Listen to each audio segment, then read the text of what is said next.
इस बार मछली बड़ा दाना लगा हुआ है गाइस, आप देख सकते हैं दाना खींच रहा है। जैसे से देख रहे हैं, आपको नज़र आ रहा है।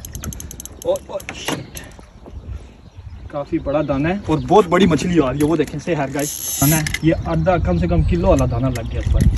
ये जा रही है नीचे की तरफ। I will try my best. आप मछली की तरफ नज़र रखें, कैमरामैन मछली की तरफ नज़र रख।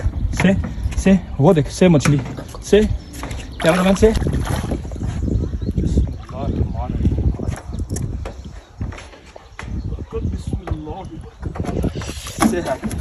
से गाइस आई है, बड़ी मछली का नहीं आई। रुक जा रुक जा रुक जा रुक जा रुक जा मेरी जान, रुक जा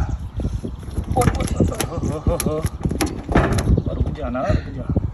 से हर गाइस से देख रहे हैं आप, काफ़ी बहुत बड़ी मछली की साइज़ का